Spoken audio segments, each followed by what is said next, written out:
Secretario, sírvase a verificar el quórum. Señor presidente, hay quórum reglamentario. Le agradezco poner a consideración de la Academia el orden del día. Buenas tardes, señores académicos, señores invitados, familia del recipiendario. Proyecto orden del día para la sesión ordinaria de la Academia Colombiana de Historia que se celebra el día 21 de mayo de 2013. Primero, saludo del señor presidente. Segundo, comunicaciones. Tercero, posesión como académico correspondiente extranjero del doctor Ricardo del Molino García. Toma del juramento al recipiendario. Lectura de su disertación sobre el tema.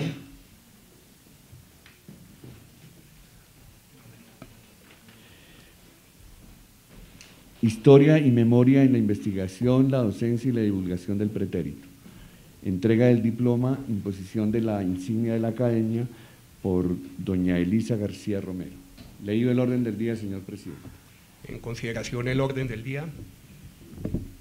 ¿Alguna observación? Queda aprobado. Gracias, señores académicos. Primero, saludo del señor presidente.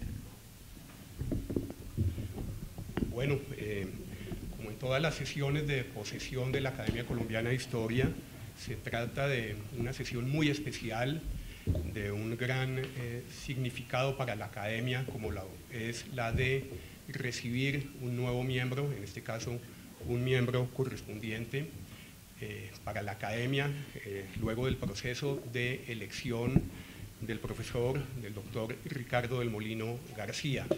La Academia se siente muy honrada y muy complacida de tenerlo hoy acá para esta sesión y le agradezco muy especialmente a todos los asistentes a la sesión, en particular a la familia del doctor del Molino, a su madre, a su padre, a sus parientes, familiares, por supuesto también a los amigos académicos, profesores, miembros de la Academia y en general a todos los que nos acompañan en esta sesión que, les insisto, es muy importante. En la Academia, la recepción de un nuevo miembro, ya sea correspondiente o de número, no es un hecho que se dé todos los días, obedece a un proceso, a un estudio, a una selección y además a una votación, de manera que es realmente un mérito y un honor acceder a la membresía de la Academia Colombiana de Historia y por eso, doctor del Molino, estamos muy complacidos de que usted esté acá porque pasó por ese proceso y llega hoy a la Academia Colombiana de Historia. Usted es suficientemente conocido en esta academia porque tuvimos el gusto de que se publicara en el 2007, su libro Griegos y Romanos en la Primera República Colombiana, la Antigüedad Clásica en el Pensamiento Emancipador Neogranadino 1810-1816, libro que ustedes conocen y que constituyó sin duda un aporte novedoso, muy valioso en su momento, fue su tesis pues, de maestría, después en su tesis doctoral y siguió trabajando en ese tipo de temas y tenemos la gran expectativa de verla publicada muy pronto, su trabajo sobre los héroes antiguos para una revolución moderna, que será pues muy valioso leerlo pronto. Para quienes no conocen suficientemente al doctor del Molino, pues debo señalar que él es licenciado en Derecho de la Universidad Autónoma de Madrid y luego la vida lo fue llevando por otros rumbos, aunque el derecho sin duda ha sido muy valioso para su formación como historiador. También es licenciado en Humanidades de la Universidad Carlos III de Madrid y también en la Universidad Carlos III de Madrid recibió el doctor del Molino su título de doctorado, enfatizando en su investigación en historia antigua.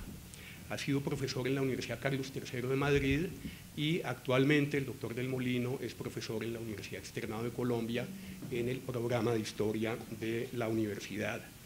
Además de diferentes artículos, ponencias que ha presentado en diversos eventos nacionales e internacionales, el doctor del Molino tiene el libro que ya les mencioné y está próximo a aparecer la publicación de su tesis doctoral.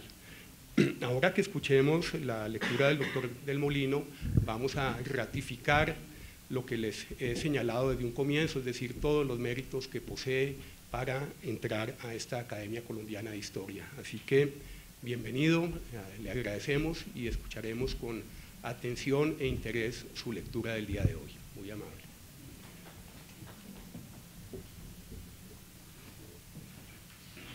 Segundo, comunicaciones. Quiero darle una cordial bienvenida al académico Mario Villamizar Suárez de la Academia de Historia del Norte de Santander, quien nos acompaña en la sesión.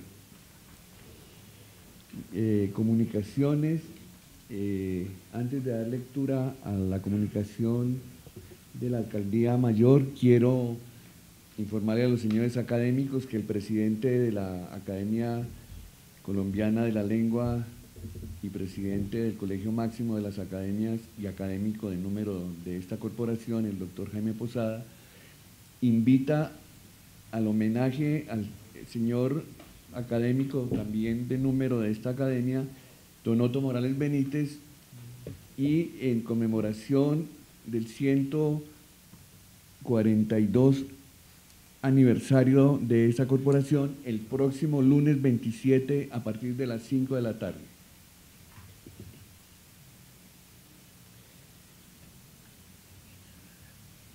Señor presidente de la Academia Colombiana de Historia, en nombre del señor alcalde mayor de la ciudad, Gustavo Petro Urrego, agradezco su cordial invitación a la sesión ordinaria para la toma de posesión como académico correspondiente extranjero del doctor Ricardo del Molina García, que se llevará a cabo el 21 de mayo del año en curso. Lamentablemente, compromisos en la agenda del gobierno del señor alcalde le impiden asistir, motivo por el cual presenta sus excusas. Cordial saludo, María del Pilar Guzmán, jefe de la Oficina de Protocolo, Alcaldía Mayor de Bogotá.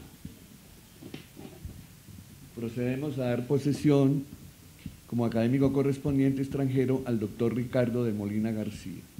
Le pido el favor al recipiendario acercarse a la mesa directiva. De pie.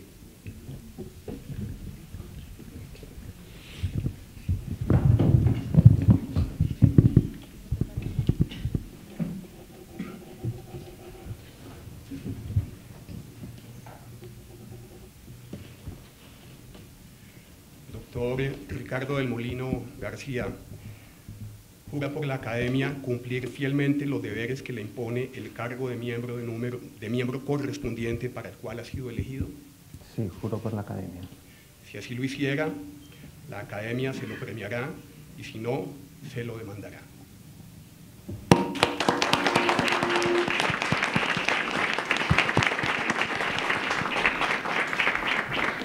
Pueden sentarse.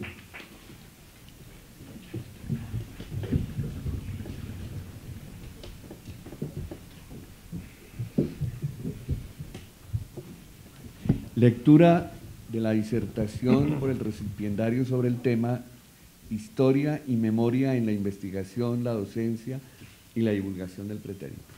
Tiene la palabra el académico Ricardo del Molino García. Muchísimas gracias. Buenas tardes. Señor presidente, señores académicos, es un honor para mí hacer uso de la palabra en esta institución que hoy me acoge. Gracias.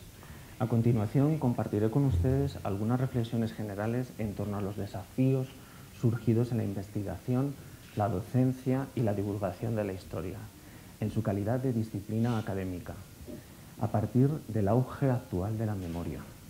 Mi disertación será la de un docente universitario preocupado por la situación de asedio de la historia por los relatos de la memoria. Sin duda, otros han hablado con anterioridad y mucho mejor que quien les habla sobre el tema expuesto. No obstante, he decidido comunicarles mi propuesta selectiva y no exhaustiva, en tanto que creo que es la mejor forma de que ustedes, miembros de la Academia Colombiana de Historia, conozcan a quien reciben. Pero, por favor, permítanme, antes de iniciar mi disertación, agradecer brevemente desde esta tribuna a aquellos con los que siempre estaré en deuda. Agradezco profundamente al difunto rector Fernández Inestrosa, a mi decana Lucero Zamudio, a Emilsen González de Cansino y a Fernán Bejarano por haber hecho posible mi desarrollo profesional en absoluta libertad en la Universidad Externado de Colombia. Agradezco a todos mis compañeros de los 7 programas de la Facultad de Ciencias Sociales y Humanas, con especial cariño a los del programa de Historia. También agradezco a la decana y a mis compañeros de la Facultad de Comunicación Social y Periodismo de mi universidad, así como a la directora de Bienestar Universitario. Gracias a todos. Agradezco la siempre amable, correcta y profesional atención de todo el equipo administrativo de mi facultad: informática, contabilidad, secretarias y servicios generales. Sin ellos, de verdad, sin ellos, mi investigación y mi docencia no hubiera sido posible. Agradezco a mis fieles amigos, colombianos, no colombianos, españoles de cualquier nacionalidad. A todos ellos, de corazón, agradezco su paciencia, su lealtad y su comprensión ante mis ausencias y mis silencios provocados por mis visitas al pretérito, a veces muy lejano. No puedo olvidar agradecer a Diana Bonet, gracias, ni tampoco a mis alumnos con los que peleo, aprendo, disfruto y me emberrincho, pero que sin ellos nada de lo que hago tendría sentido. Finalmente, agradezco a mi familia, que cada día me acompaña, aun estando al otro lado del Atlántico, y que hoy me acompañan. Gracias a mi tía, a mi sobrina, a mi hermana y a mis padres. Perdón por haber hecho estos agradecimientos. Empiezo mi disertación. En la sociedad actual del siglo XXI se dan las dos habituales posturas de cualquier grupo humano ante su pretérito. Por un lado, una parte de la ciudadanía no tiene ningún interés hacia lo acontecido en el tiempo con anterioridad a su existencia. Y por otro, el resto de la sociedad sí muestra algún tipo de sensibilidad. No nos engañemos. Una gran parte de nuestra sociedad no le interesa el pasado, el pretérito ni la historia.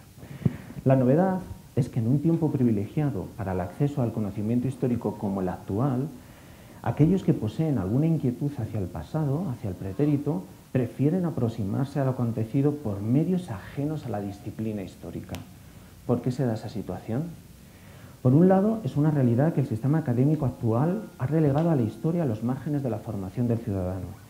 Es un hecho que la historia en la formación básica de los colegios prácticamente se ha eliminado y en la educación superior está en verdadero retroceso. Estos son, en parte, los efectos prácticos más inmediatos de la crisis de las ciencias sociales y humanas que intelectuales como Martha Nussbaum analizan, explican y combaten. Pero el desinterés y el desconocimiento de la historia por una parte de la sociedad no solo puede achacarse a una crisis educativa, sino que debe ser entendido en el marco de la nueva sociedad global, tecnológica e hipervisual actual. En 1969, John Plumb, 1969, advertía en su obra La muerte del pasado que el mundo contemporáneo se percibía a sí mismo sin relación con el pretérito, ya que, abro comillas, los métodos nuevos, los nuevos procedimientos y las nuevas formas de vida de la sociedad científica e industrial no tienen precedentes prestigiosos ni echan raíces en el pasado. Plumb se adelantaba de este modo al presentismo denunciado hoy por autores como, por ejemplo, Ricardo García Cárcel, cuando nos dice que hoy el presente lo invade todo, lo explica todo. Pero el hecho de que exista esa percepción ahistórica en nuestra sociedad, por la que la mayoría de los ciudadanos ya no perciben causas profundas de media o larga duración en su realidad presente, sino que además les parece todo inmediato, e incluso entre los universitarios, eso no implica que la historia como disciplina, deba asumirla y ceder ante ella. El historiador siempre debe defender, al decir de Luis Suárez, que las raíces de la cultura han de buscarse muy arriba, remontando la corriente del río. Y en consecuencia, parafraseando a Carbonell, la explicación histórica debe volver a remontar sin cesar cada vez más arriba sus fuentes, como el torrente obstinado adherido a los flancos de la montaña. Pero no debemos caer en el desaliento. Los historiadores aún estamos a tiempo de reivindicar y divulgar la presencia del pretérito en esta sociedad global, tecnológica e hipervisual. Permítanme recordar, como un ejemplo vivo de conciencia histórica, cómo en la inauguración de los Juegos Olímpicos de Londres en 2012, millones de televidentes aceptaron con agrado que del suelo del estadio germinase unas chimeneas decimonónicas propias de la Revolución Industrial Inglesa, erigiéndose en las columnas del siglo XXI. Sí, aún estamos a tiempo. Centrémonos entonces por ahora en los ciudadanos con inquietudes históricas y preguntémonos qué posibilidades de acceso al pretérito, es decir, a lo acontecido, poseen. David Lowenthal determina que poseen la memoria, la historia y las reliquias. Esas son las tres posibilidades o las tres posibles aproximaciones al pretérito en el tiempo judeocristiano. El primer acceso es la memoria, definida como un proceso cognitivo a primera vista, inmediato, ineludible e indudable, producto de los recuerdos individuales o colectivos. La memoria está dada y por tanto no precisa de crítica ni de prueba y puede ser moldeada o ajustada a las necesidades del momento. En contraposición, la segunda posibilidad de aproximación a lo acaecido, al pretérito, es la historia, definida como un proceso cognitivo, empírico e inferencial. Esa es mi definición. En la historia, a diferencia de la memoria, el conocimiento de lo acontecido se adquiere por medio de inferencias racionales, válidas y coherentes, surgidas de datos empíricos. En consecuencia, el conocimiento histórico no viene dado, sino es contingente, en tanto que depende de las inferencias deducidas a partir de la existencia o no de datos empíricos, de su aceptación o rechazo. Cabe advertir que esa contingencia epistemológica no es arbitraria, sino que responde a criterios de validez y coherencia, algo radicalmente opuesto a la memoria, que no posee premisas empíricas, no posee referencias infrapaginales. Y si las posee, son vagas, están en función del presente o pueden incluso ser ficticias. Junto a la memoria y a la historia, Lowenthal indica que el tercer acceso al pretérito son los residuos procedentes del pasado que perviven en el presente, los denominados reliquias. En la actualidad, las nociones de historia y memoria, a pesar de ser distintos procesos, como hemos visto, cognitivos, comparten usos discursivos, espacios públicos e incluso se tornan sinónimos. La errónea identificación es alimentada por ciertas políticas y usos públicos de gestión del pretérito, por el mercado de la cultura y por algunos medios de comunicación que ofrecen productos radiofónicos, televisados o novelados propios de la memoria, bajo el rótulo de la historia. Pero no debemos permitir que se confunda aquello que desde las primeras aproximaciones cognitivas racionales al pretérito se diferenció. Ya en el siglo V a.C., Heródoto distinguió entre la opsis, observación, y la acoe, voz que corre. Y Tucídides, enriqueciendo el proceso cognitivo del observador herodotiano, propuso la necesaria mirada escéptica ante lo inmediatamente dado y no probado, que le lleva a no aventurar, a no ser que tenga una prueba o varias. Una vez establecida la diferencia entre historia y memoria, debemos cuestionarnos todos por qué los ciudadanos interesados en el pretérito prefieren aproximarse a él por medio de la memoria, por medio de la voz que corre y no a través de la historia, a través de la observación empírica e inferencial. En un momento en el que poseemos más y mejor conocimiento histórico, ¿por qué lo hacen? ¿Qué es lo que ha ocurrido en el seno de la disciplina histórica para que aquellos con inquietudes por el pasado no acudan a ella, no acudan a ustedes, no acudan a mí, no acudan a nosotros? Lo cierto es que podríamos responder con válidas explicaciones externas, ajenas a nuestro quehacer disciplinar, pero creo que es el momento de responder desde nuestro seno académico. Aquellos que piensen que no debemos prestarle atención al auge de la memoria, baste recordarles que la memoria afecta a la misma esencia de nuestra disciplina, en tanto que comparte objetos de estudio, contamina los métodos y confunde resultados. Dificulta la labor docente, desde el momento en el que los alumnos llegan a las aulas con memorias radiofónicas, televisadas o noveladas fuertemente arraigadas. Y afecta la divulgación del conocimiento histórico. El público general ingiere masivamente los relatos prefabricados, sencillos e inmediatos. Ante esta situación creo honestamente que debemos preocuparnos y nos corresponde actuar. He aquí mi modesta propuesta. En primer lugar, propongo un repliegue, una introspección, un repliegue en nuestra disciplina histórica, magullada, que no herida, que nos permita pensarnos en este nuevo mundo del siglo XXI. Hoy tienen plena vigencia las palabras de Edward Carr cuando en 1961 en una conferencia propuso que antes de estudiar historia se debería estudiar al historiador. Por tanto, la primera tarea que debemos hacer en nuestra introspección es debatir las cuestiones fundamentales de nuestra esencia para saber quiénes somos en esta sociedad actual y en el marco general de las ciencias sociales y humanas, con las que dialogamos en la interdisciplinariedad. Consecuentemente, propondré debatir en torno a tres aspectos básicos de la disciplina. Primero, la utópica intención de verdad, quimérica incertidumbre. Segundo, el respeto a la construcción acumulativa de nuestro conocimiento, historiografía. Y en tercero, el orden temporal de nuestros escritos, cronología. Pero inmediatamente después de ese repliegue que les propongo, también propongo que la disciplina debe abrirse al resto de las ciencias sociales y humanas, así como a la sociedad en su conjunto, con el espíritu de transformación y cambio que siempre la caracterizó a la disciplina. Los historiadores sabemos bien que las sociedades cambian, se transforman y que el Congreso de Viena en 1815 nunca logró restaurar el antiguo régimen. Sí, debemos ser conscientes del cambio de nuestra sociedad y después de habernos pensado debemos aceptar, como se nos dijo en El gato pardo, que todo tiene que cambiar para que nada cambie. El repliegue, mi propuesta de repliegue, de introspección.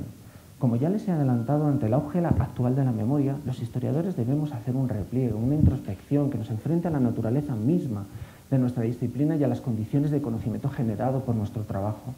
El primer aspecto del repliegue que les propongo es el más polémico, en tanto que apuesta por reabrir el debate acerca del ideal utópico rankeano de la aproximación histórica a lo realmente acontecido.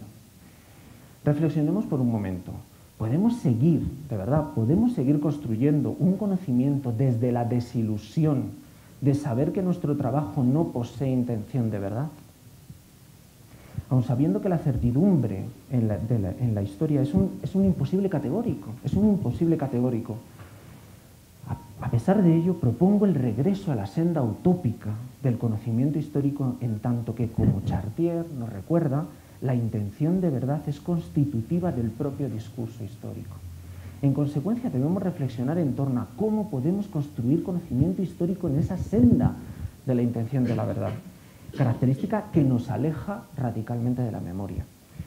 Aun sabiendo que el concepto del objetivismo es una falacia superada, que el mito del historiador objetivo se ha desvanecido, que la historia objetiva ya no existe, que el noble sueño de la objetividad está superado. Pero en mi opinión, Edward H. Carr tuvo la respuesta y la dio en 1950. En una conferencia sentenció: la historia objetiva ya no existe, pero inmediatamente añadió que intentar conseguirla estaba lejos de constituir una empresa vana. En mi opinión, esa es la cuestión. Los historiadores debemos recuperar el ideal regulativo de la intención de la verdad en nuestra disciplina, aun sabiendo que es imposible, que es una utopía, aun sabiendo que el pretérito es incognoscible, pero no por ello debemos abandonar la posibilidad de conocimiento histórico, como John Eliot defiende en 2012 en su libro Haciendo Historia. La consecuencia directa de esta quimera es propender, en la medida de lo posible, hacia la imparcialidad y la neutralidad ideológica en nuestro quehacer. Por tanto, este es el momento de reivindicar que la historia debe acoger de nuevo a los librepensadores, fieles únicamente al conocimiento histórico, producto de procesos cognitivos, empíricos e inferenciales. El historiador profesional no debe estar sujeto a nada, ni a religión, ni a destino nacional, ni a moral, a nada, ni a nadie, y mucho menos a las verdades a priori de ideologías políticas. Mi propuesta utópica de la despolitización del quehacer histórico no es otra cosa que la defensa de la hermenéutica clásica, de interpretación por inferencia lógica y exégesis razonada a partir de las pruebas disponibles, así como la defensa del convencimiento de que la mejor arma contra los usos y abusos políticos de la historia y de la memoria es la propia historia despolitizada. La despolitización de la historia implica la construcción de una historia no adjetivada y el honesto compromiso de aceptación de los resultados inferidos, aunque sean contrarios a las demandas de nuestra propia ideología. Esta condición ya fue recogida por Max Weber, cuando, enfrentándose al problema de la objetividad en las ciencias, postuló la neutralidad ética. Así como Lord Acton a principios del siglo, que afirmaba que nadie debía revelar el país, la religión o el partido al que pertenecen los escritores, los historiadores, ya que la imparcialidad es la característica de la obra legítima y porque el trabajo de investigación lo realizan hombres y mujeres reunidos con el único objeto de aumentar el conocimiento exacto. El segundo aspecto de mi repliegue, de mi introspección, es historiográfico. Y ha de comenzar por la propia valoración temporal de nuestra disciplina. Debemos reconocer los aportes historiográficos anteriores a la segunda mitad del siglo XX y revalorarlos. De hecho, verán que mis citas son algunas hasta de principios del siglo XIX, de finales del siglo XIX. No podemos defender y reivindicar la conciencia temporal ante la sociedad y al mismo tiempo olvidar que nuestra disciplina es un constructo acumulativo de conocimiento. Si observamos las investigaciones actuales, nos encontramos con una historia amnésica, en tanto que las referencias bibliográficas en la mayoría de los casos no sobrepasan de los 20 años. ¿Cómo podemos reivindicar unas raíces temporales de larga duración en la sociedad presente cuando en nuestras propias narraciones citar autores y obras anteriores a la Segunda Guerra Mundial es algo excepcional? Mírenlo, es algo excepcional. Los nuevos historiadores no citan más allá de 20 años y de 15. Propongamos, por tanto, la recuperación del corpus historiográfico precedente, la valoración del conocimiento y del quehacer acumulados, siempre desde una perspectiva crítica, por supuesto. La cuestión no es volver a argumentos de autoridad, a héroes culturales, a dogmas y honras historiográficas, a críticas de literaturas canónicas, no. Ni siquiera debe alimentarse una visión nostálgica del quehacer histórico erudito. Lo único que debemos hacer es releer a los que nos precedieron, valorando lo que ellos construyeron con esfuerzo. No podemos seguir ignorando explicaciones históricas válidas solo por el hecho de ser antiguas, regresando a la querella barroca entre modernos y antiguos. No podemos continuar accediendo al pretérito desde la inmediatez del presente, tal y como hace la memoria. No podemos obviar el conjunto de referencias estables construidas durante años. Por tanto, propongo desde esta tribuna el abandono del quehacer historiográfico amnésico e inmediato y el respeto en nuestras investigaciones al trabajo acumulado, la transmisión a los alumnos de las soluciones encontradas a momentos de cambio por aquellos que nos precedieron y la divulgación de nuestra génesis corporativa. Si lo logramos, contribuiremos a la construcción de una narración histórica sólida frente al relato inmediato y superficial de la memoria. El tercer aspecto del repliegue que propongo es metodológico. Consiste en el regreso a la cronología. Yo me aterro, mis alumnos no utilizan cronología. Es volver a la cronología como eje vertebrador del pensamiento histórico, frente al desorden ahistórico de los relatos construidos desde la memoria. No podemos olvidar, como defiende Pierre Vilar, que pensar históricamente implica situar, medir fechas sin cesar. Sin cesar. A este respecto, cabe defender que los relatos académicos propios de la memoria sin estructura cronológica deben ser sustituidos. Permítanme el juego retórico, como les digo a mis alumnos, por una historia ósea, vertebrada por una cronología que permita la adhesión de un músculo crítico y analítico fuerte para posteriormente revestirlo con una impecable narración.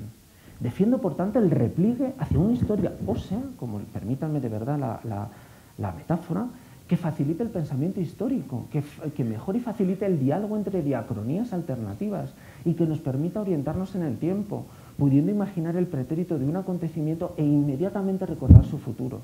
No podemos seguir construyendo conocimiento histórico sin un tiempo ordenado, porque eso nos llevaría a fundirnos con la memoria. Pero cuidado, es preciso advertir que la defensa de esa historia ósea que les propongo no significa el regreso a una historia memorizada, no, ni meramente erudita tampoco. Ya desde finales del siglo XVIII sabemos, como dijo Slotzer, que la historia es algo más que una narración y algo más que la memorización del pasado.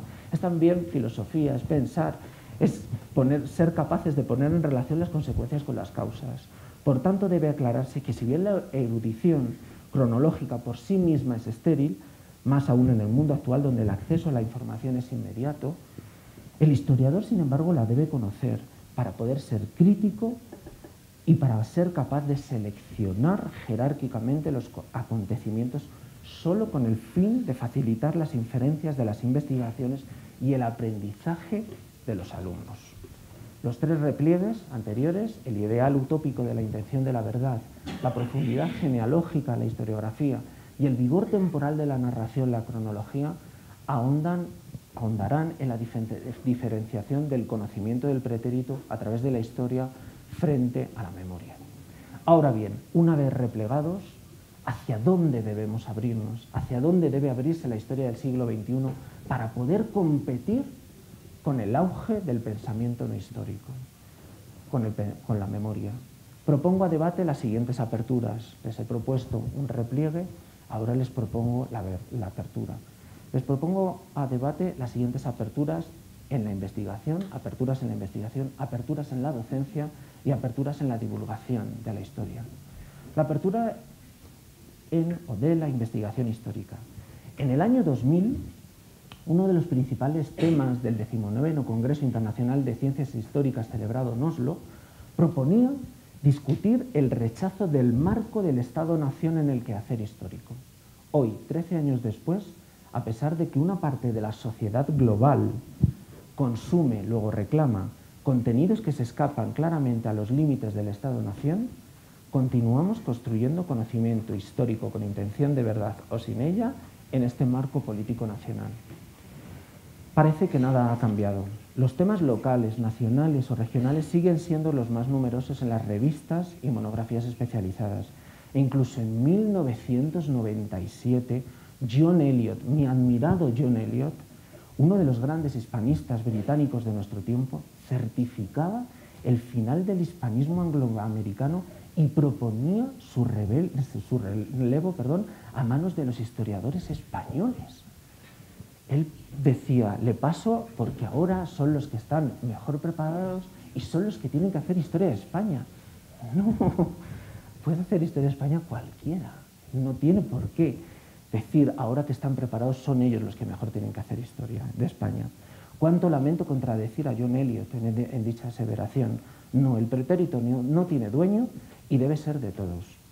Por tanto, como apertura a la sociedad del siglo XXI, propongo el quebrantamiento de los límites del Estado-Nación en nuestras investigaciones, por medio de, en primer lugar, la valorización de nuevas corrientes como la gran historia y la historia de la especie. En segundo lugar, la contextualización supranacional de nuestros objetos de estudio. Y en tercer lugar, el beneplácito a cualquier historiador, independientemente de su nacionalidad, a aproximarse a cualquier pretérito.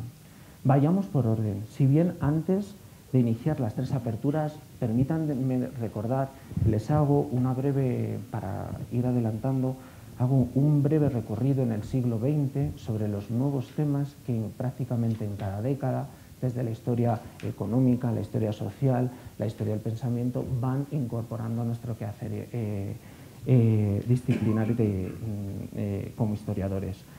Llegaría hasta los años 80 con el auge de la historia cultural y con la eclosión temática del multiculturalismo. Entonces lo voy a pasar para agilizarlo.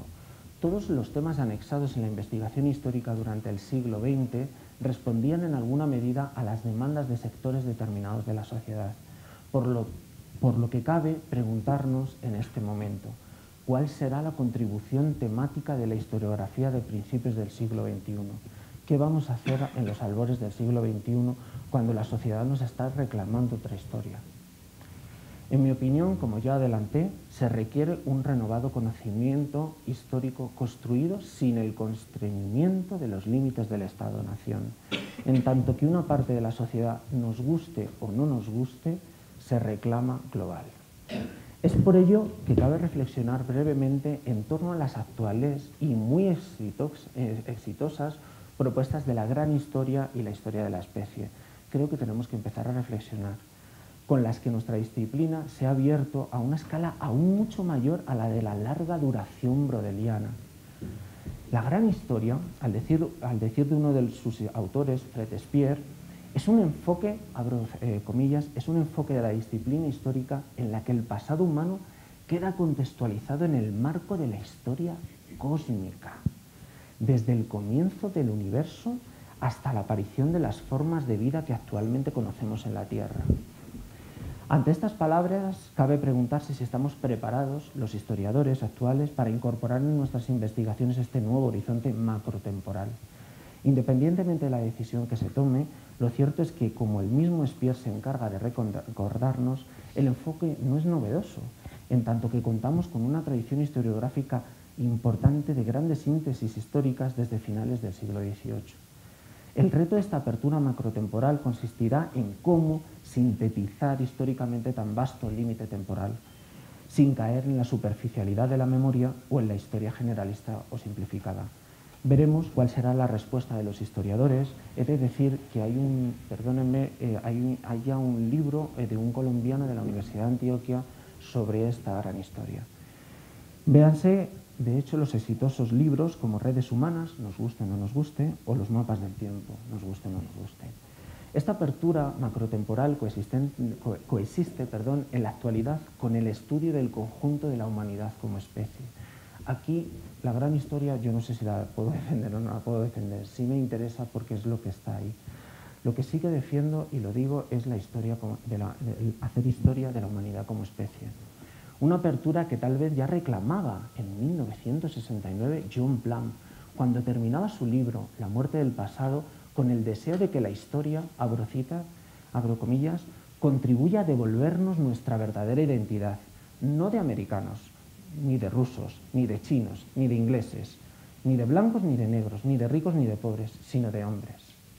Esta apertura no supone volver a las tradicionales historias de las civilizaciones de Burckhardt o Spengler o Toynbee, sino se propone tomar como objeto de estudio el Homo sapiens sapiens, por encima de culturas y civilizaciones, por encima de la aterradora distinción entre pueblos con o sin historia, superando etnias, religiones y naciones.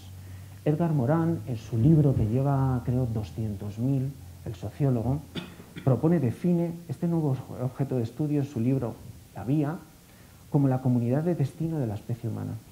Esta propuesta, con gran aceptación por la sociedad, ya está siendo trabajada por antropólogos, filósofos y sociólogos, como el equipo de Atapuerca, Fernando Broncano, o por el mencionado Edgar Morin, así como historiadores como Felipe Fernández Armesto. Junto a la gran historia y la historia de la especie, todo está abierto, por supuesto, al debate, la segunda propuesta de ruptura con el marco del Estado-Nación en la construcción del conocimiento histórico es la contextualización supranacional de nuestros objetos de estudio. Salir, estudiar, conocer la historia de otros espacios y compararlos con nuestra historia, tal y como hace la historia comparada, enriquece nuestros objetos de estudio, por supuesto, pero debemos proponer algo más. Debemos proponer un enriquecimiento aún mayor a través de la contextualización supranacional de nuestras historias, que es diferente a la historia comparada.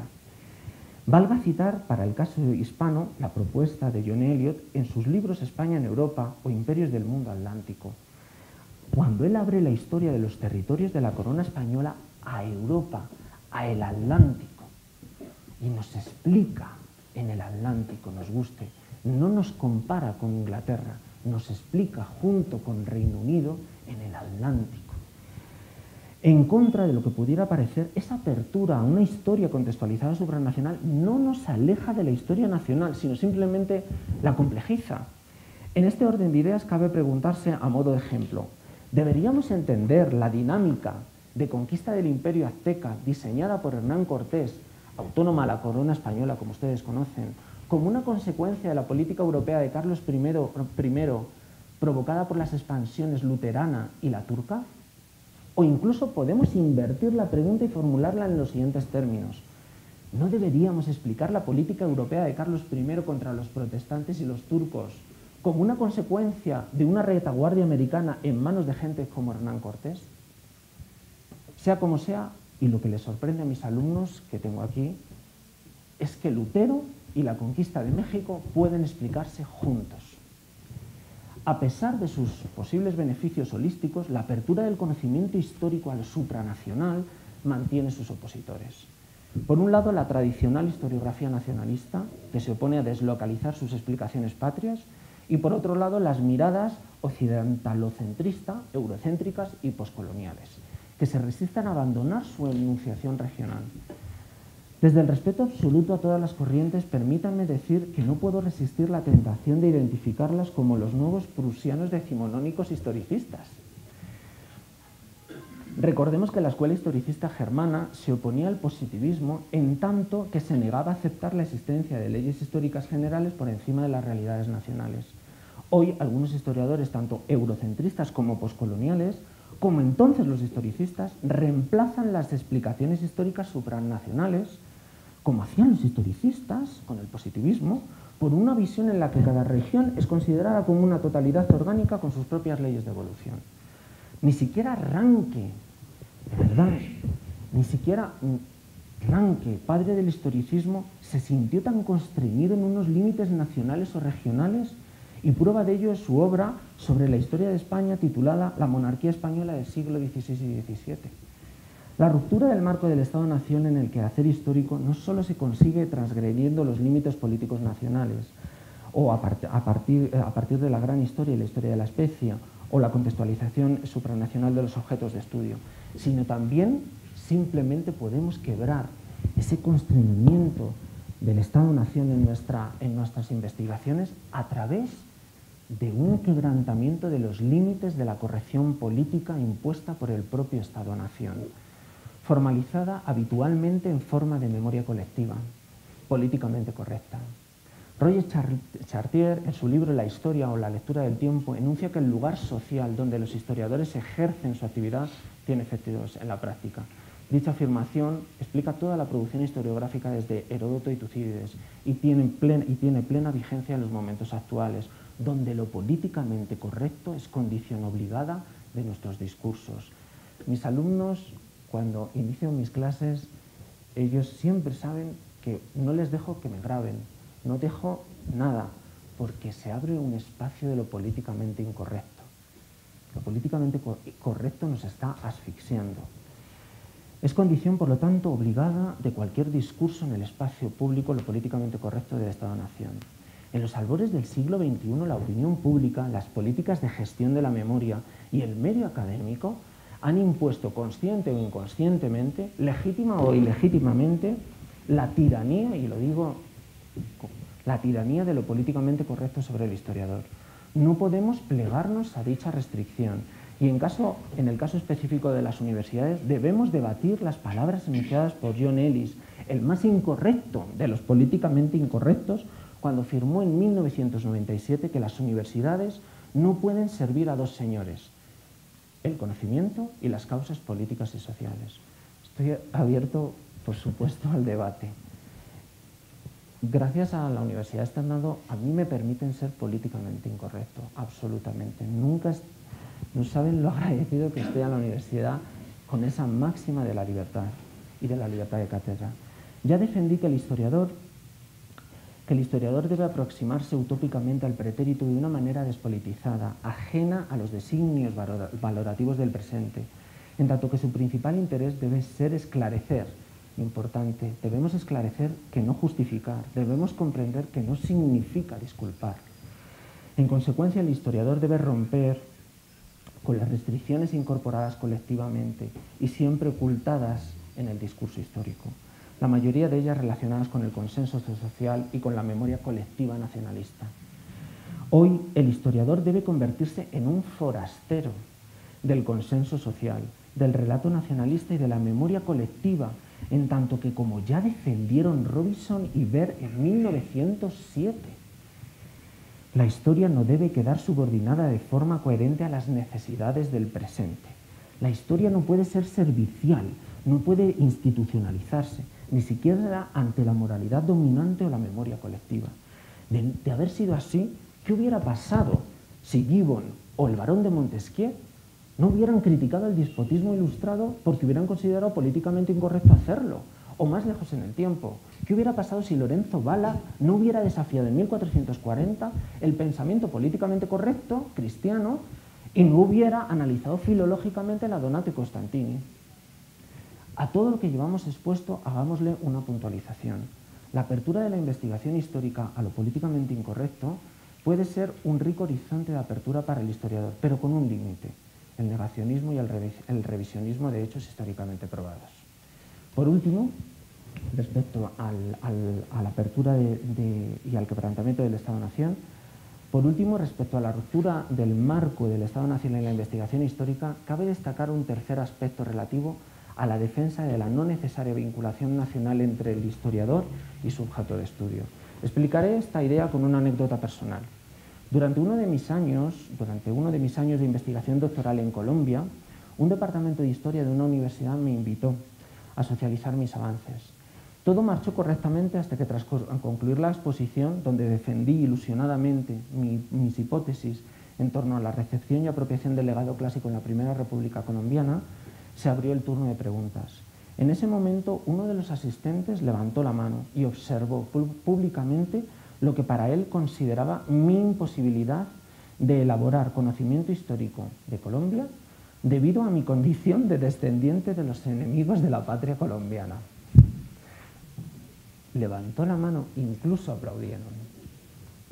He de confesar que aún me sorprende el recuerdo. Entonces no me atreví a contestarle con la exposición de los posibles beneficios, que no son tales, en tanto que no son exclusivos de una historia supranacional realizada por agentes no nacionales. Sin embargo, hoy sí los expondré aquí. Los pasaré rápidamente, simplemente defiendo que la historia realizada por un foráneo, pero también por un no foráneo, es posible que propicie un acercamiento no teleológico como el que planteaba François Javier Guerra con las independencias hispanoamericanas, donde él se acercaba al proceso, a los tránsitos del antiguo régimen a la modernidad, sin llegar o sin saber hasta dónde tenía que llegar, que era la construcción del Estado-Nación y de la República Americana. La segunda es la no coincidencia nacional entre el observador y el objeto de estudio. Puede facilitar, no digo que no, el ideal de objetividad y neutralidad, en tanto que los foráneos o los extranjeros deben hacer explícita la abstracción de sus posibles prejuicios hacia el tema elegido. Bien, recordemos cómo cuando los historiadores ingleses y franceses del siglo XX se acercaron a la historia de España, lo primero que tuvieron que hacer fue superar los prejuicios dados por sus memorias colectivas, entre las que se encontraba la popular leyenda negra. Hoy, Josep Pérez o todos los grandes hispanistas son los grandes defensores de la leyenda negra como un constructo histórico-cultural, ni siquiera somos los españoles. Lo cierto es que si no somos capaces de mirar el pretérito de los otros con objetividad, ¿cómo será posible el diálogo con ellos desde el presente? Si somos incapaces de ver su pretérito con objetividad. La propuesta de apertura de nuestras historias nacionales de ningún modo defiende, de verdad, enunciaciones privilegiadas, sino únicamente reclama la libertad epistemológica que permitirá no solo a un historiador alemán adentrarse a la historia de Colombia, como Koning, sino que alentará a los historiadores colombianos a enfrentarse a nuevos horizontes y aportar nuevas explicaciones, por ejemplo, a la historia de Alemania. A mí me encantaría que alguno de mis alumnos hiciera su tesis sobre la decadencia del Imperio Austrohúngaro. ¿Por qué no? ¿Por qué no? Antes de pasar a la apertura de la docencia de la historia como una acción contra la memoria, no puedo dejar de mencionar una característica de investigación histórica que no he mencionado expresamente, en tanto que la entiendo consustancial a la naturaleza de la disciplina histórica, la interdisciplinariedad. No la he nombrado porque es una característica obvia de nuestra disciplina y en especial de nuestra acción investigativa. Mi formación, de hecho, es interdisciplinar, tanto de pregrado como de posgrado. Quien les habla se licenció y doctoró no en Historia, sino en Humanidades por la Universidad Carlos III de Madrid y aplicadas, eso sí, a la historia. Incluso mi desarrollo profesional se encuentra en una facultad interdisciplinar, como es la Facultad de Ciencias Sociales y Humanas de la Universidad Externada de Colombia. Vamos con la penúltima apertura, que es la apertura como docente.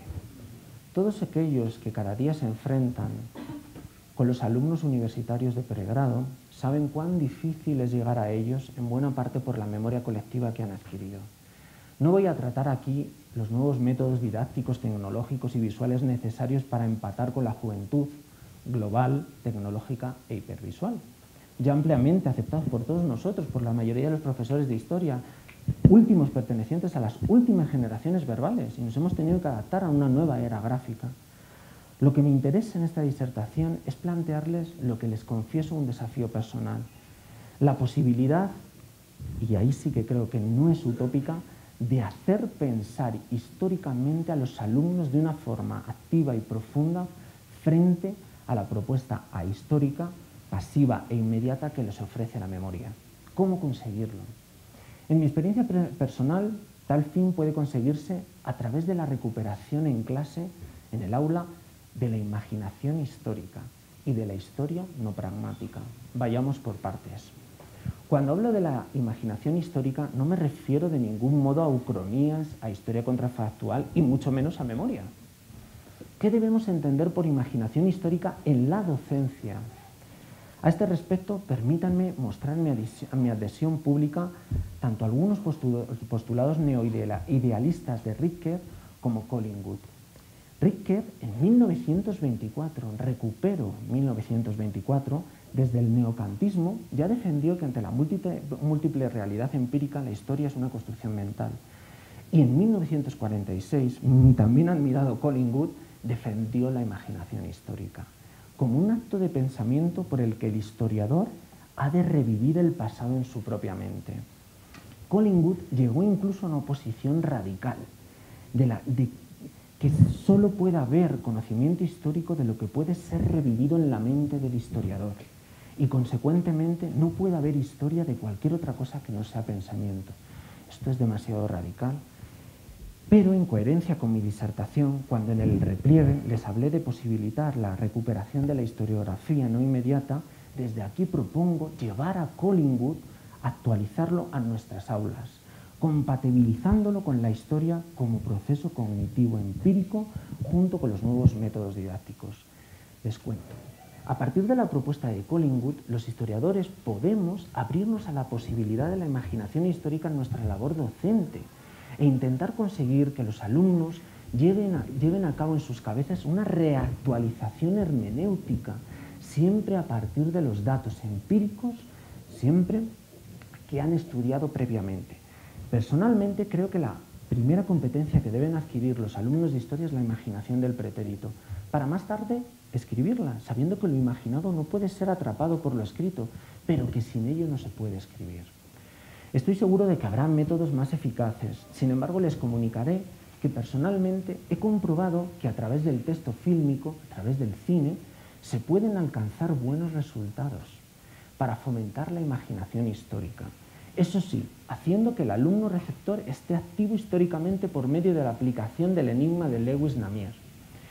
Esta actitud no es otra que mientras se está imaginando a través de la película, cuando la película nos está supuestamente filmado un pretérito, el alumno observador debe estar activo recordando el futuro de ese pasado que aprendió en su estudio previo. Un ejemplo perfecto es la visualización de la película La cinta blanca, dirigida por Michael Haneke en 2009. Esta película no solo posibilita imaginar un pueblo centroeuropeo alemán antes de la Primera Guerra Mundial. Si ustedes la han visto, nos sentamos en la butaca, vemos la perfecta reconstrucción histórica de un pueblo centroalemán de antes de la Primera Guerra Mundial, 1913. Nosotros nos sentamos, nos cuentan un trocito y podemos salir del cine y decir qué nos han contado. Nada. Sin embargo, un alumno de historia que ha pasado en un estudio se sienta y si recuerda el futuro de la película, es decir, la película, los protagonistas son niños, recuerda el futuro de esos niños por medio de lo que ha estudiado, la película cambia, que es lo que Haneke quiere decir. Haneke no representa a unos niños de 1913, representa la infancia de los futuros electores del nacionalsocialismo en 1930 en Alemania. Pero si tú no lo sabes, no puedes acceder a ello. Esa es mi propuesta. ¿Acaso eso no es, y por eso en mis clases utilizo el cine, el buen cine, ¿acaso eso no es pensamiento histórico? Pero la imaginación histórica también tiene problemas, por supuesto. Sabemos que el acto de imaginación es relativo, provisional, contingente y muy personal. He aquí el desafío. El punto de partida de la imaginación es el propio individuo, por lo que hay un alto riesgo de caer en el relativismo. Pero incluso reconociendo esta deficiencia, el valor de la imaginación histórica es más necesario que nunca, en tanto que se opone a los recuerdos dados de la memoria. Nuestros alumnos tienen imaginación, mucha imaginación, pero no la alimentamos. E incluso no podemos dejar de valorar la imaginación, en tanto que si nuestros alumnos lo consiguen, podrán oponerse al futurible de Royle cuando afirmó que el historiador del mañana será programador o dejará de serlo. No, los computadores nunca tendrán imaginación histórica. La segunda propuesta en la apertura, voy acabando, en la docencia, consecuencia de la aceptación de la imaginación histórica, es la aceptación y la valoración de la historia no pragmática en el pregrado. Sí, en clase podemos imaginar el pretérito sin una finalidad utilitaria presente solo por el hecho, solo podemos imaginarlo, solo para que aprendan. Y para que además aprendan soluciones y explicaciones conceptuales. Criticamos la supresión de cátedras de ciencias sociales y humanas de las universidades cuando la decisión obedece al pragmatismo neoliberal de la rentabilidad y la modernización. Es cierto, lo criticamos. Y sin embargo, en ocasiones en nuestros espacios académicos hacemos lo mismo cuando le exigimos a un alumno de historia una justificación social o pragmática de su objeto de estudio. ¿Cómo le voy a decir a un alumno mío de qué te sirve estudiar a Alejandro Magno? Creo que debemos dejar de preguntar eso en nuestras aulas. Debemos dejar de preguntar, ¿y eso para qué sirve? Sobre todo en la historia medieval, en la historia antigua. Sirve para desarrollar su imaginación histórica. Imagínense qué hubiera sido de mi trayectoria profesional como historiador si mi director de tesis doctoral me hubiera objetado: Ricardo, ¿de qué le sirve al Estado español? Yo tuve una beca del Estado español.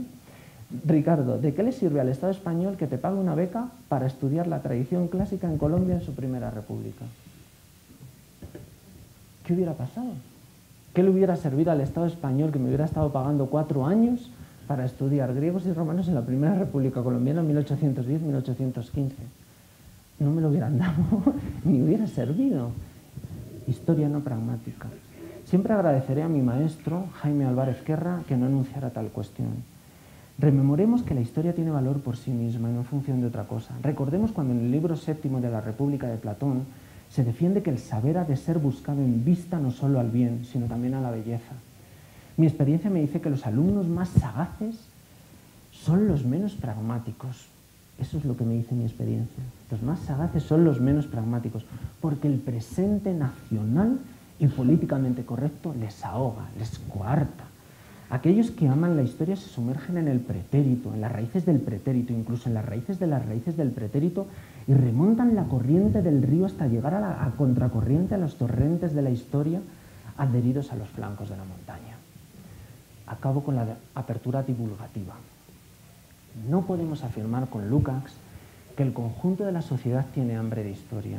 No, pero sí una buena parte de la sociedad tiene hambre de historia. Sin embargo, como dije al principio de esta disertación, la mayoría de los ciudadanos con inquietudes hacia la historia sacian su hambre en la actualidad con aproximaciones propias de la memoria. ¿Cuánta gente escucha programas radiofónicos porque tienen interés por el pretérito? Lo tienen. ¿Y por qué no voy a anunciarlo? Los taxistas. A mí me encanta subirme a un taxi y dicen: a mí me gusta mucho la historia y escucho la radio. ¿Qué hacemos nosotros? En palabras de Lukács, la gente sabe menos historia que sus antepasados hoy, sí, pero probablemente hay más gente interesada en saber historia de lo que nunca hubo en ningún momento, eso es cierto. Nunca antes hubo tanta gente con interés por el pretérito. Y ese hambre, dice Lukács, se puede saciar, y de hecho se está saciando con abundante comida basura, él dice. Lukács utiliza un duro símil con la comida que yo prefiero matizar, con una expresión de Camille Jullian más retórica. Es decir, ese hambre que dice él, yo prefiero que ellos lo sacian con una historia a la Pompadour, entretenida, novelesca y novelada, eso sí, mal novelada. Hoy estamos ante una práctica general vulgarizadora de la historia tipo Érase una vez, que contiene una memoria vaga, sin soportes empíricos, sin crítica e incluso anacrónica en ocasiones. Si al menos se hiciera una historia novelada a lo Walter Scott, si al menos se hiciera, y no nos engañemos, los historiadores aún no hemos sabido contestar a la demanda del pretérito del ciudadano del siglo XXI. Ojalá ustedes sepan, yo aún no lo sé, cómo responder. Por ahí eso me arriesgo, la introspección y la apertura. En primer lugar, no debemos caer en la crítica fácil no constructiva. Soy el primero en criticar algunos intentos de divulgación literaria, televisiva y radial del conocimiento histórico. Sin embargo, debemos reconocer a alguno su esfuerzo de transmisión al público general no especializado. Los historiadores tenemos el deber ético de promover modelos de divulgación alternativos, surgidos desde nuestras almenas, explorando nuevas modalidades de construcción, publicación y recepción de los discursos históricos. No podemos seguir batallando desde las murallas de la academia, arrojando palabras contra las nuevas torres de asalto de la memoria. Tenemos que inventar estrategias, salir al campo abierto, equivocarnos, como probablemente me esté equivocando, perder y vencer en este mundo global, tecnológico, hipervisual y democrático. Sí, no nos engañemos. Uno de los problemas de fondo de la divulgación de nuestra disciplina es que aún no sabemos qué lugar ocupamos hoy los historiadores en la era democrática masiva. Ya se adelantaron a nosotros autores como Tocqueville en 1840, cuando en el segundo volumen de La democracia en América añadió un capítulo acerca de cómo se escribiría la historia en la era democrática. Claro que la democracia en 1840, como él la veía y como nosotros, pero él ya se adelantó y dijo, ¿cómo vamos a escribirla en una época democrática? O Turner en 1891 también se lo planteó. Quizás aún no nos hemos dado cuenta de que la historia ha pasado a manos de todos los ciudadanos, interesados o no interesados por ella, algo que sí parece que han entendido algunos medios de comunicación masiva. Es con ellos, por tanto, con quien en buena medida tenemos que comenzar a trabajar. Por eso yo también trabajo en la Facultad de Comunicación Social y Periodismo. Debemos recuperar el espacio perdido, abandonado a la suerte de la memoria. No debemos permitir que la divulgación histórica sea un hecho de cultura totalmente autónomo de las universidades y de la academia. Hemos cedido la divulgación de la historia a la literatura y a los vagos productos mediáticos. Acerquémonos a la sociedad, a los medios de comunicación, ofrezcámosles nuestras narraciones históricas. Les he empezado diciendo lo que yo entiendo por historia, absolutamente clásica, pero eso no implica que no nos podamos acercar. Acerquémonos a la sociedad, a los medios de comunicación, ofrezcámosles nuestras narraciones históricas. Aprovechemos uno de los pocos beneficios que el giro lingüístico nos concedió al posibilitar el enriquecimiento de nuestras técnicas del relato. Conclusión. Tal como he venido diciendo, todo cuanto he venido diciendo no es más que la conocida reflexión en torno a la naturaleza de la historia, no es nada más. Dije en el inicio que otros con anterioridad ya habían tratado el tema expuesto, entre ellos Germán Arciniegas, cuando en su discurso de recepción de académico de número, el 11 de junio de 1946, disertó en este mismo espacio sobre la novela y la historia. Estoy seguro que 67 años después de su discurso, pero con el conocimiento del giro lingüístico, surgido a partir de los años 70, Germán Arciniegas tal vez hubiera coincidido con algunos de mis repliegues, mis propuestas de repliegue, con algunas de las aperturas, o tal vez estuviera absolutamente en desacuerdo y polemizado conmigo.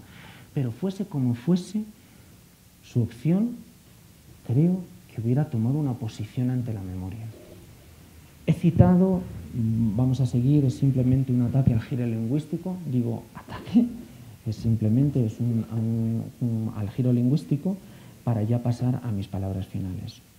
Hoy la memoria se erige desafiante ante las puertas de la comunidad académica como el caballo de los saqueos ante Troya. Soy de historia antigua, por lo tanto permítanme. La memoria espera pacientemente el permiso para traspasar las murallas del conocimiento y nosotros debemos resistir. La comunidad académica no debe conformarse con alertar a la sociedad, como la Oconte, sino debe actuar ante la penetración progresiva de aspectos de la memoria en nuestra labor investigativa, docente y divulgadora. Ante ese panorama, y desde el respeto a la memoria, aliada en ocasiones, como la mnemohistoria de John Asman, si puede ser nuestra aliada, y auxiliar en otras, me querello contra aquellos que, accediendo al pretérito a través de ella, de la memoria, otorgan validez histórica a sus relatos pseudohistóricos.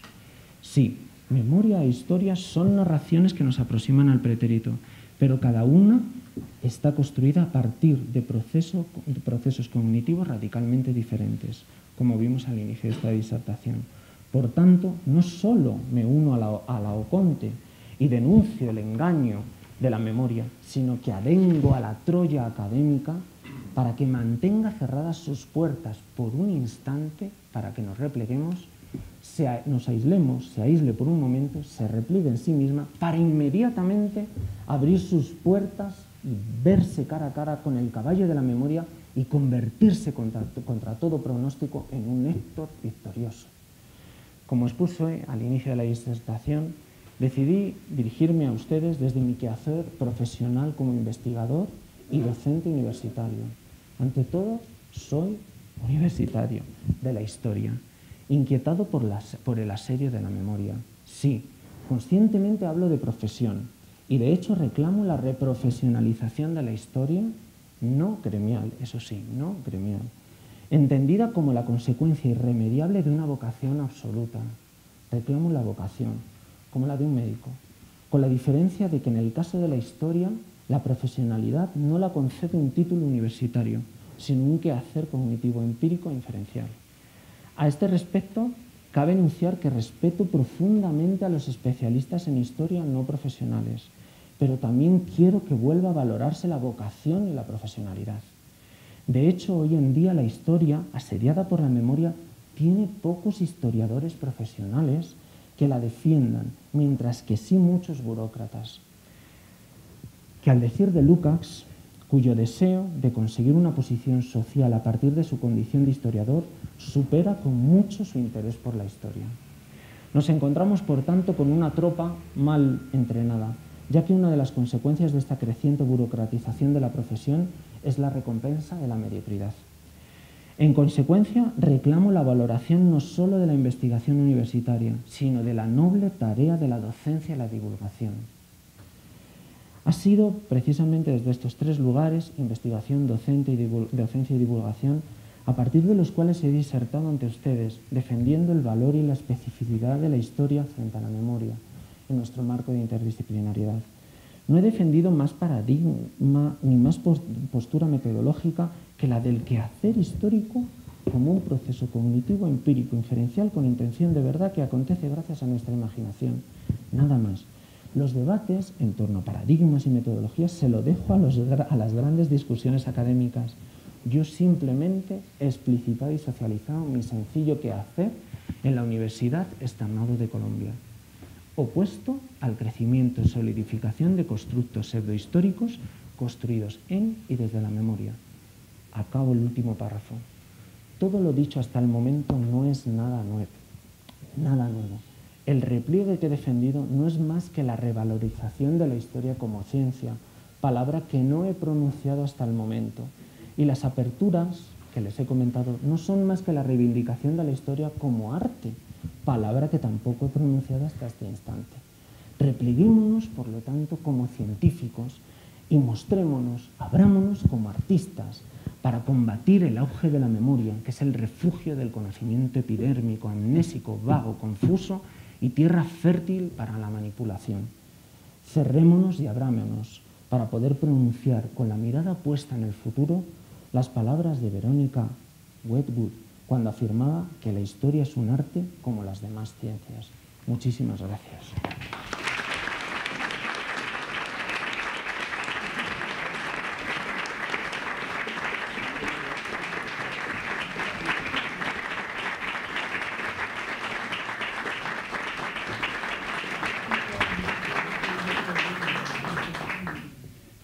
Doctor del Molino García, muchísimas gracias por su lectura, excelente.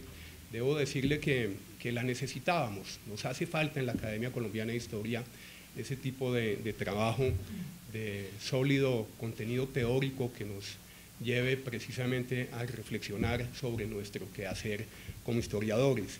Y debo hacerle una infidencia pues aquí a los asistentes y contarles que cuando el doctor del Molino me habló de los temas que quería tratar, los posibles temas que quería tratar para su lectura de posesión, me habló naturalmente de su largo y profundo trabajo sobre griegos y romanos en la Primera República, del que no solamente tiene el libro que mencionábamos publicado en 2007, sino lo que del 2007 a hoy ha seguido trabajando en lo que fue su tesis doctoral.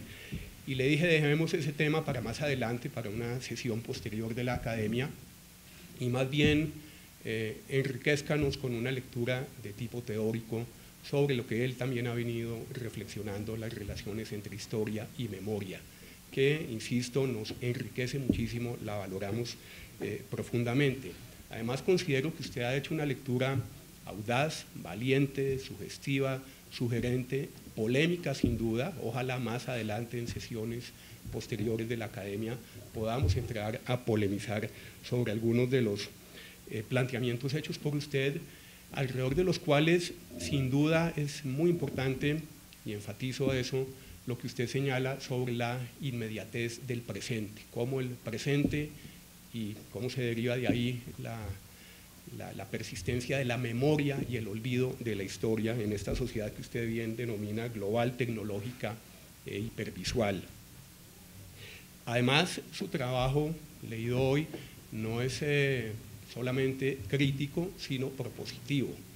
Hay un plan que usted formula, una serie de propuestas, de estrategias muy valiosas y que, insisto, también invitan a la reflexión y tendremos que tenerlas en cuenta, sin duda.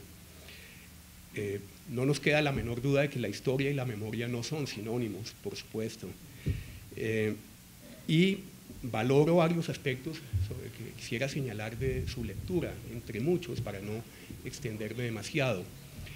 Uno muy importante, relacionado con el rescate de la intencionalidad de verdad en la historia. Esa ha sido, por supuesto, una larga polémica en la historiografía. Y en el caso de esta Academia Colombiana de Historia, no olvidemos que nuestro lema es el de veritas ante omnia, la verdad ante todo. Por supuesto, asunto muy polémico, pero que usted lo revalora hoy con su lectura desde unas perspectivas metodológicas muy interesantes.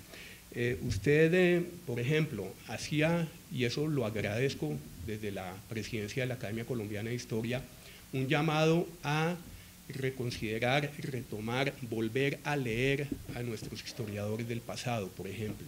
Y en ese sentido la Academia Colombiana de Historia tiene un acervo historiográfico acumulado muy valioso, muy importante. Es bastante, y a veces se le olvida a los historiadores de hoy lo que la Academia Colombiana de Historia y sus historiadores le han aportado a la historiografía.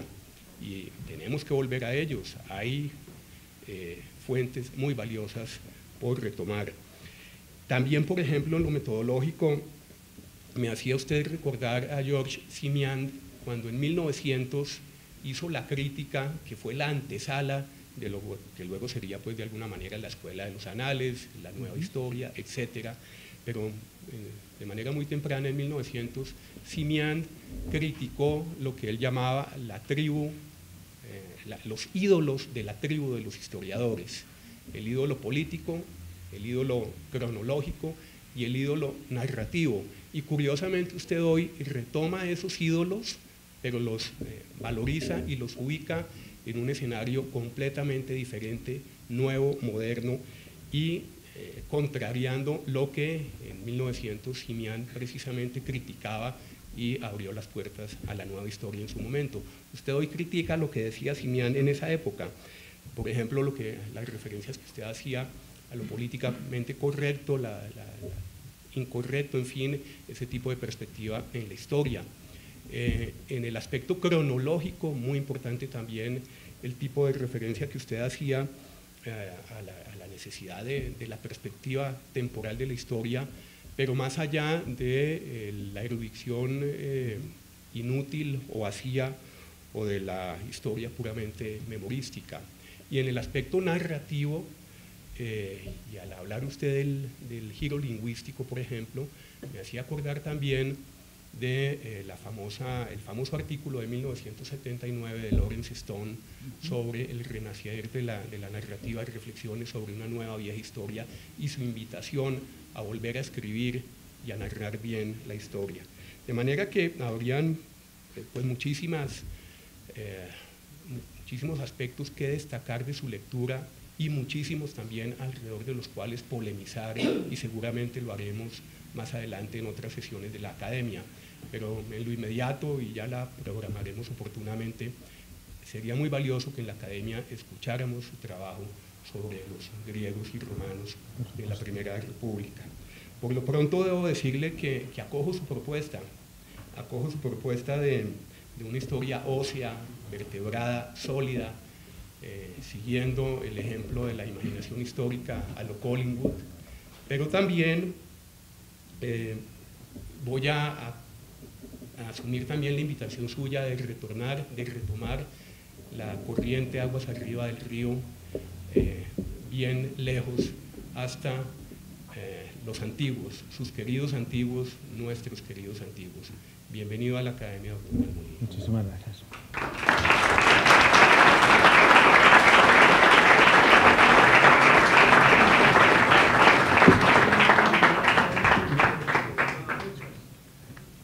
Entrega del diploma.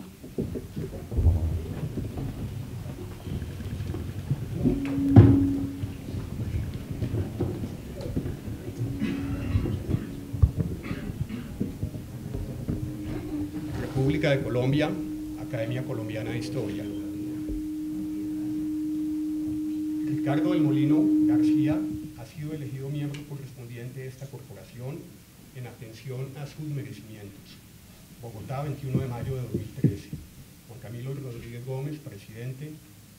Eduardo Durán Gómez, vicepresidente. Luis Horacio López Domínguez, secretario académico.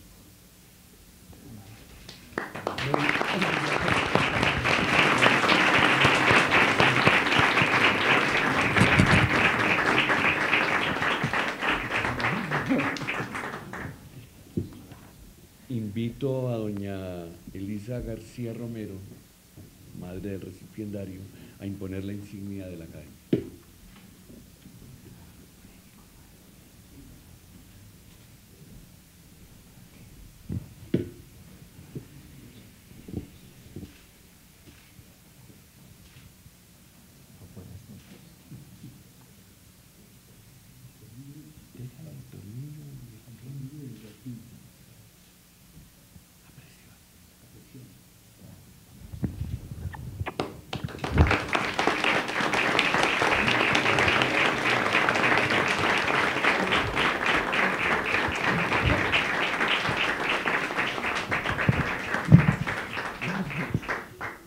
Felicitaciones al nuevo académico.